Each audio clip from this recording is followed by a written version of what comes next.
Eh bien, salut tout le monde, j'espère que vous allez bien. Aujourd'hui, on va se retrouver pour une description du patch 8.15, une analyse détaillée, plus détaillée qu'en général les gens font. Ce concept, c'est Riot Freak qui le fait de base, c'est lui qui a fourni le document image. Je mettrai ça dans la description, allez-y et regardez les statistiques. Donc on va commencer tout de suite. Bon, il y a Akali qui vient de sortir. Actuellement, ça a l'air un peu cassé, si je puis dire avec les dash, la smoke qui te fait être invisible autour et au pink ward, je sais pas si le brouillard fonctionne, à tester. Le premier, le premier personnage, le premier champion à se faire nefre, c'est donc le E de Fiddlestick.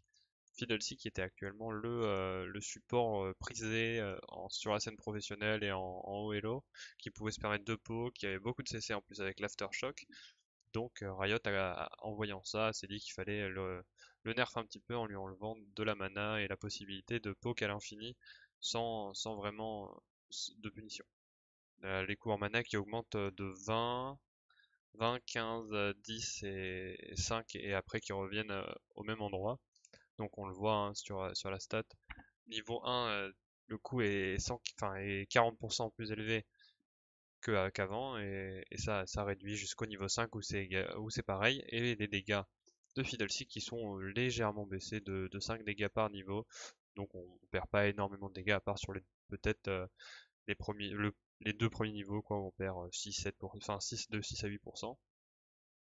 C'est un nerf mérité. Est-ce que ça va le faire disparaître de la compétition? Non, mais il sera plus aussi facile à sortir et plus aussi ennuyant. Ensuite, c'est Fizz qui a été encore une fois touché parce que sur le 8.14, le Z de Fizz a été modifié.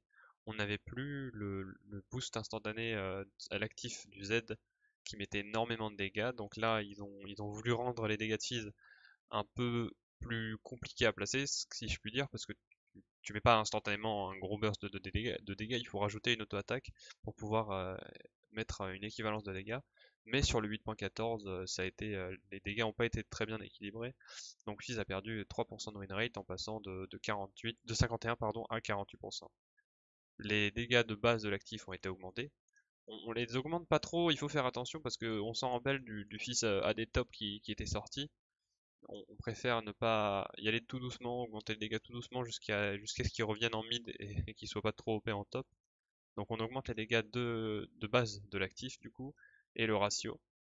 On a augmenté de 50% le ratio de Fizz, donc c'est quand même un assez gros buff du Z pour le faire revenir. On va voir ça dans les statistiques.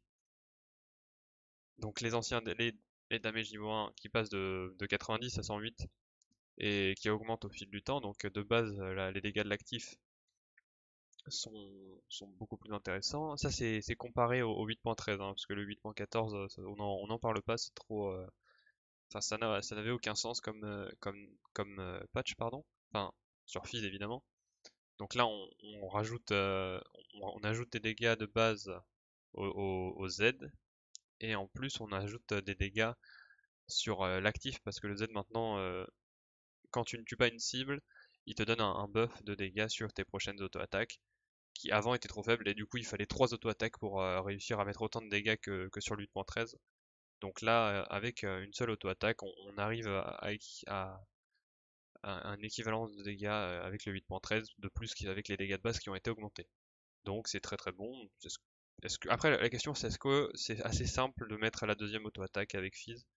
Ça je ne sais pas. Ça sera moins rapide, ça sera peut-être un peu plus counter. Enfin, il y aurait plus de counterplay mais ça fera l'affaire. Enfin, ça fera l'affaire de tout le monde finalement. Ensuite, c'est Irelia, ouais, qui est beaucoup joué, enfin, qui même si elle s'est fait nerf, continue de revenir sur la mid lane parce que ça a beaucoup de dash, ça a un gros counter Zoé et ça peut aller chercher la backlane de l'équipe. Donc, on augmente ses stats de base et on veut la faire passer, enfin, la rendre comme elle était prévue de base, c'est-à-dire un bruiser et non pas un assassin comme les gens la jouent. Donc on augmente sa durabilité, donc en augmentant enfin, ses stats de base, en augmentant les dégâts d'attaque de 60 à 63 et les PV, on lui donne plus 30 PV, donc 580, c'est pas mal. Bah, c'est quand même assez, c'est dans le tiers haut quoi des personnages de point de vie de base des champions. Et la ferveur ionienne qui a pris plus 3 dégâts niveau 1. Donc c'est vraiment beaucoup, enfin par effet en plus, c'est vraiment beaucoup, ça va lui permettre de prendre des trades plus longs et plus efficaces dans les premiers niveaux. Parce que Irelia dans les premiers niveaux, enfin surtout, enfin vu que ça joue en mid, c'était pas très intéressant de mettre des dégâts, mais en top lane ça permet de prendre des trades plus intéressants, surtout quand elle est chargée. On passe, ouais, on voit ici de 64 à 79 points de dégâts avec 4 stacks, donc c'est quand même assez important dans les premiers niveaux, hein, 20% de dégâts en plus, ça fait l'affaire d'Irelia en trade top lane. Ensuite, le Q-Spell, on a réduit la portée pour justement qu'elle ne puisse plus aller chercher des AD carry aussi facilement, et on augmente, non, on réduit les dégâts de base, pardon. On les réduit légèrement pour éviter qu'elle puisse aller burst quelqu'un. Et ouais, on nerf totalement le Q-Spell de Irelia, pardon.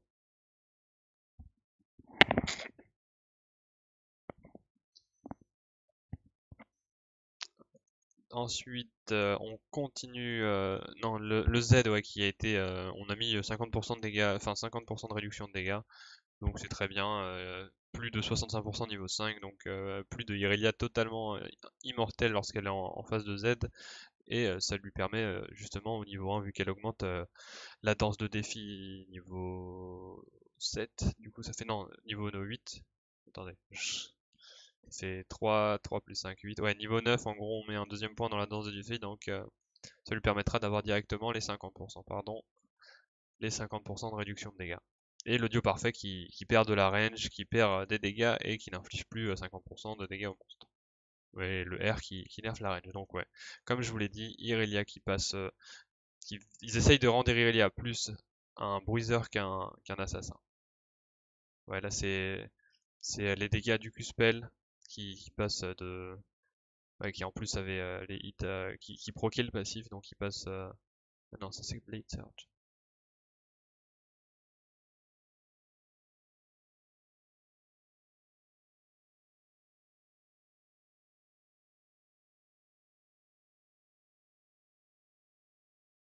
Ensuite, c'est Kindred qui est modifié. Kindred qui a été revenu pas mal sur le 8.14 sur la scène pro, qui était très très agressif comme jungle et qui pouvait permettre de rivaliser un petit peu avec les Trundle-like dans la jungle et qui mettait beaucoup de dégâts parce que son Z qui avait été un peu buff. Et là, on se rend compte que c'est peut-être un peu trop, donc on réduit la vitesse d'attaque du loup de la moitié. Donc elle passe de 50 à 25% de vitesse d'attaque supplémentaire. Donc un nerf assez léger, mais qui compréhensible.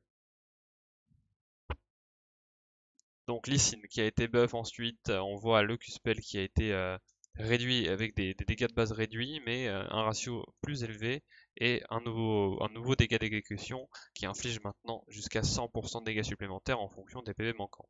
Qu'est-ce que ça veut dire?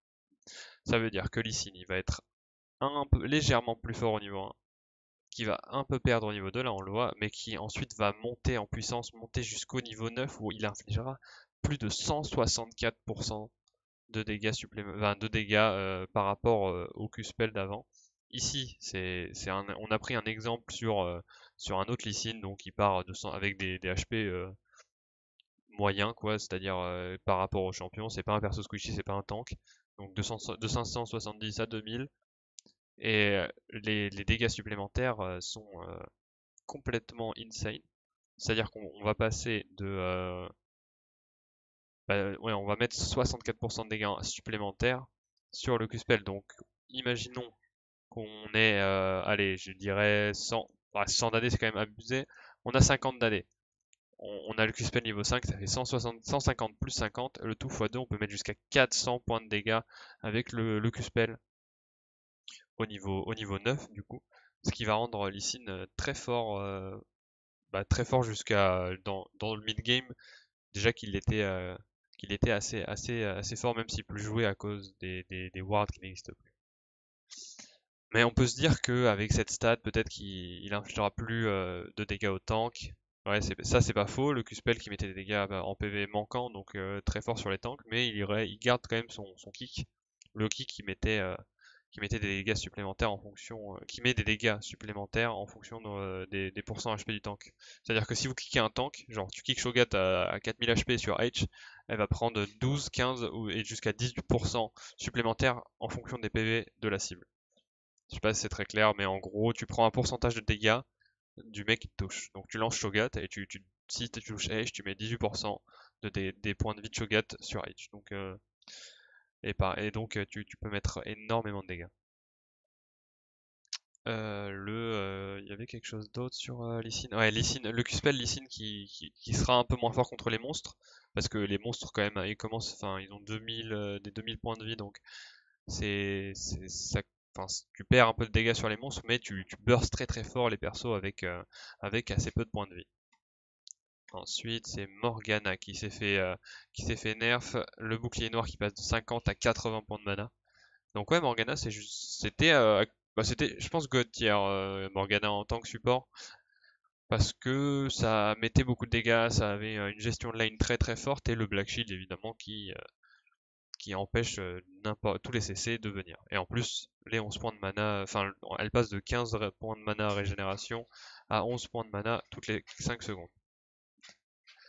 Pour illustrer ce que ça va changer, on parle de nombre de Black Shield par minute que tu peux mettre. Donc avant, tu pouvais mettre niveau 1 de 3,6, environ à peu près 4 Black Shield minutes, allez, on va être sympa, à moins de 2 Black Shield minutes.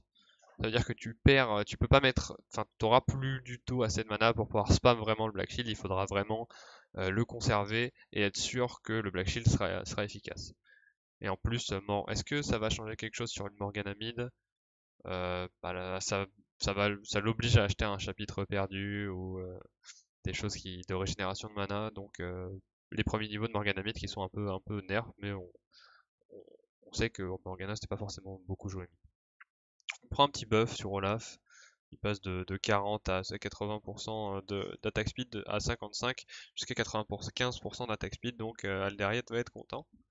Et les DPS qui augmentent drastiquement dans les premiers niveaux, hein. Il passe de 111, il met jusqu'à 111% supplémentaire par rapport au patch d'avant, jusqu'à 107%. Donc ça reste conséquent comme buff, hein, parce qu'avec Olaf, on sait qu'on met beaucoup de dégâts. Et en plus, plus t'as d'AS, plus tu vas régène avec le passif du Z. Et en général, tu peux build du lifesteal avec Olaf. Ensuite, c'est Queen qui est touché parce que Queen c'est un peu le secret OP que Fresh joue et qui dit que ouais, Queen c'est OP, personne la joue. Mais si, ça c'était très fort et on s'en est rendu compte là actuellement sur le OLO. Donc ouais, elle perd 4 points d'armure dans ses stats de base et les dégâts du passif ils sont réduits de 5 points de dégâts au niveau 1 et comment dire, qui remonte un petit peu jusqu'au niveau 18. Donc en niveau durabilité, on le voit ici, on perd de 2 à 3% de durabilité avec les stats d'armor, donc c'est pas forcément très, très important. Un 4 d'armor niveau 18, c'est pas ce qui va changer la donne. Et pareil, sur les dégâts du Buzzard, on perd allez, 6% au niveau 1, donc c'est peut-être ici qu'on perd le plus de dégâts. Je pense pas que ça soit très très important, surtout que on va le voir plus tard, les items crit ont été enfin, vous allez voir, ils ont été un peu buffs. Syndra qu'on voit plus là depuis quasiment une saison, j'ai envie de dire. On va complètement up le Q-Spell qui prend 40% de dégâts en plus au niveau 1. Donc on le sait, les premiers niveaux de Syndra qui peuvent être compliqués. Et là, clairement, avec ce buff, la phase de lane va être bien plus puissante. Donc on le voit, les dégâts du Q-Spell qui passe de 50 à 70, donc 40% de dégâts supplémentaires et ça se réduit au fil des niveaux jusqu'au niveau 5 où on revient à peu près pareil. Peut-être un retour de Syndra hein, si la phase de lane devient aussi puissante. Ensuite, c'est Thresh. On va toucher Thresh parce que on a envie de rendre les supports un peu clutch comme les Thresh avec son Q-spell là, son grab qui peut faire des ravages s'il est bien joué. On voit les le cooldown de la lanterne qui a été grandement réduit au niveau 5. Est-ce que ça va forcer, enfin est-ce que ça va être intéressant du coup d'augmenter la lanterne dans les premiers niveaux, je sais pas. Parce que ça voudrait dire que tu perds ton cooldown sur le Q-spell. Mais même si tu l'augmentes, bah, si tu l'augmentes en deuxième, ça fait que tu perds des dégâts sur le E, mais tu te retrouves au niveau 13 d'avoir 12 secondes de cooldown sur ta lanterne. Est-ce que niveau 13, t'as envie d'avoir... Est-ce que c'est intéressant niveau 13 d'avoir si peu de cooldown sur ta lanterne? Je sais pas. Peut-être mettre 2 points ou 3 points dans la lanterne de Z. Bon, de toute façon, ça va dépendre de la game. Et le E qui a été augmenté les dégâts en pourcentage de dégâts, donc c'est de 100 à 200%. Donc on gagne 20% de dégâts de 20, 15 et 10 et ça réduit. Donc les premiers niveaux du E qui sont augmentés, donc on va pouvoir un poke un peu plus avec Thresh parce que depuis que la range de son auto-attaque a été baissée, c'est un peu plus compliqué d'aller chercher, enfin de rentabiliser le trade que tu veux mettre. Donc bon, là je pense que c'est pas très intéressant de regarder les statistiques, on peut juste savoir que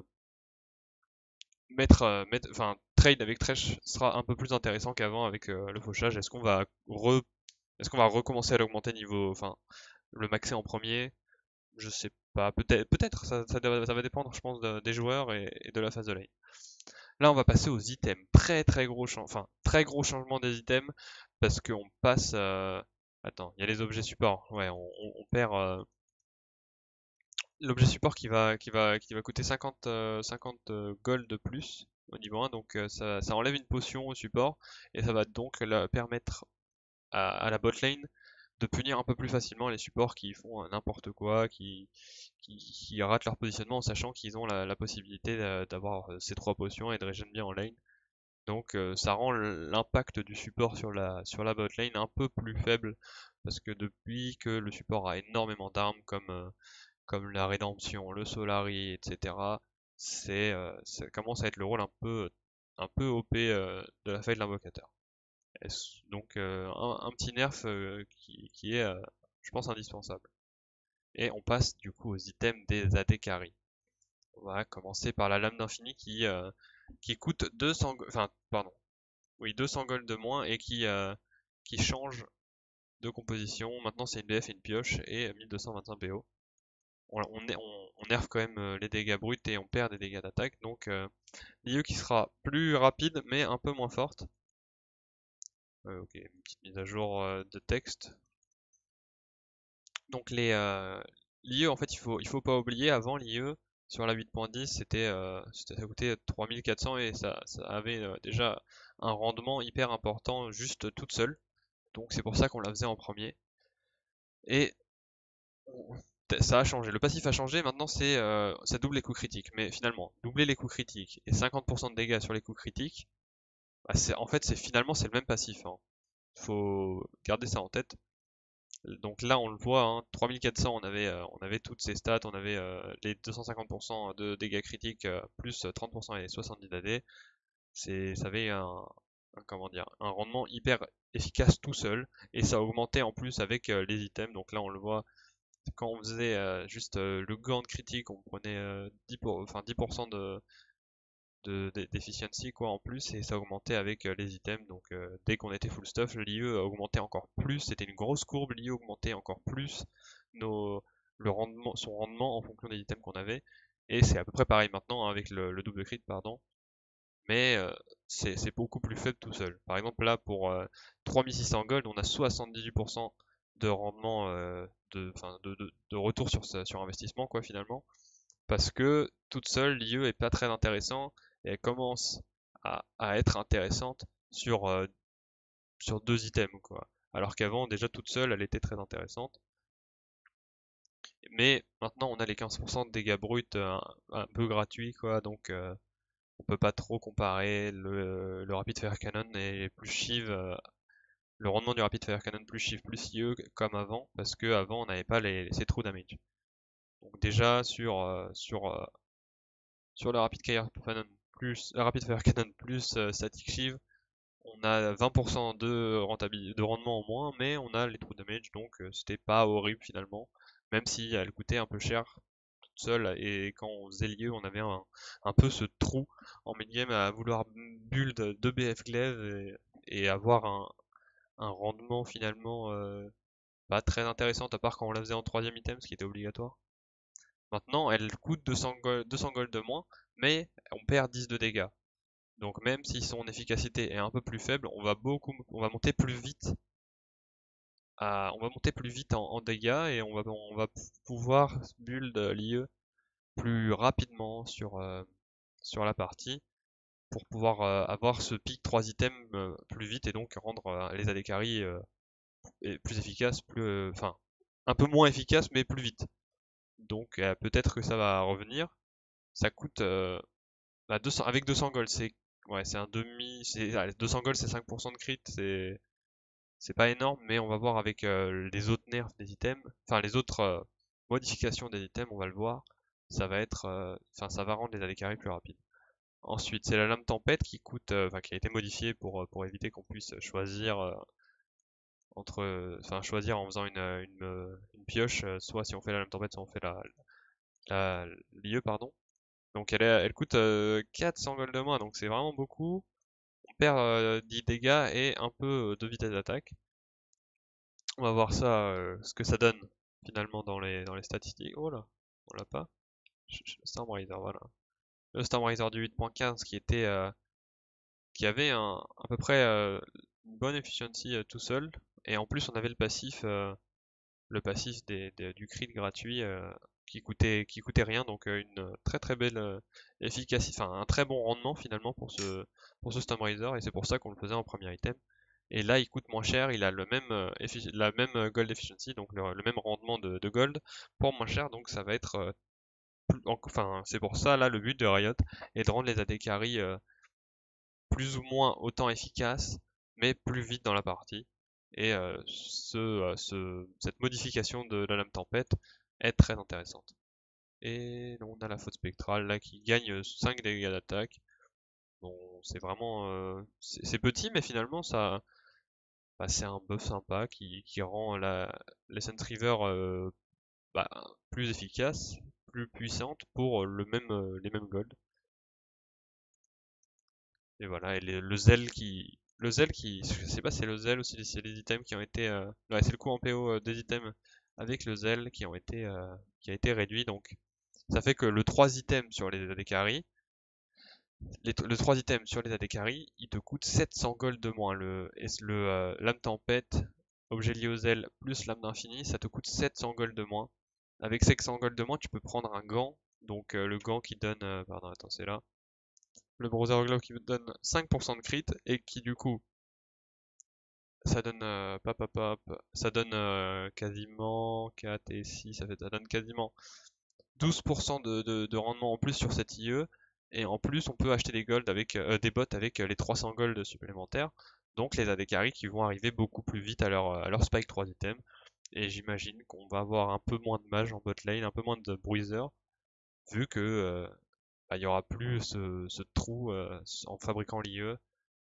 Enfin, ce trou au niveau du deuxième item des AD carry qui ont finalement qui mettaient énormément de temps à avoir ce spike.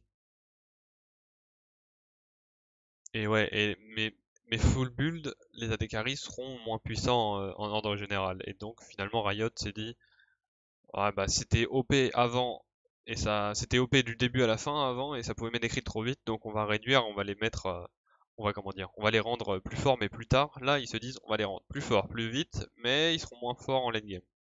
Donc on réduit comment dire, la fenêtre de spike des AD carry. Ouais, on a changé. Ouais, ça enfin, c'est pas très intéressant. On a juste changé la condition pour éviter que les junglers power farm se retrouvent à pas être bien récompensés pour leur power farm parce qu'avant c'était si vous avez plus de PO de votre équipe, des sbires vous octroient 10 PO de moins.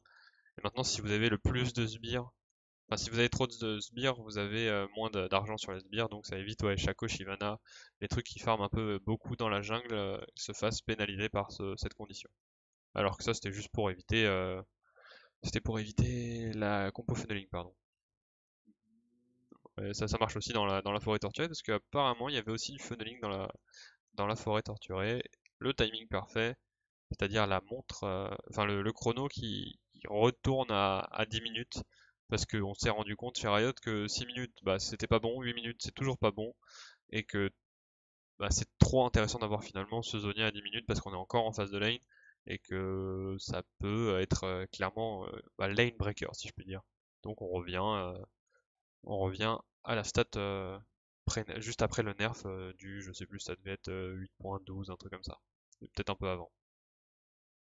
Ouais, après il y a les pool parties, etc. Donc je vais vous mettre ça dans la description et j'espère que cette vidéo vous aura plu. J'espère que, enfin je sais pas si j'ai été assez précis sur toutes ces stats. Je vous laisse aller consulter le tableur et bah, je remercie FreakLol pour m'avoir laissé utiliser sa stat, enfin son tableau de stats. Abonnez-vous, allez sur les réseaux, tout ça sera dans la description. De 21h à minuit sur Conquerors Cup TV. Ciao.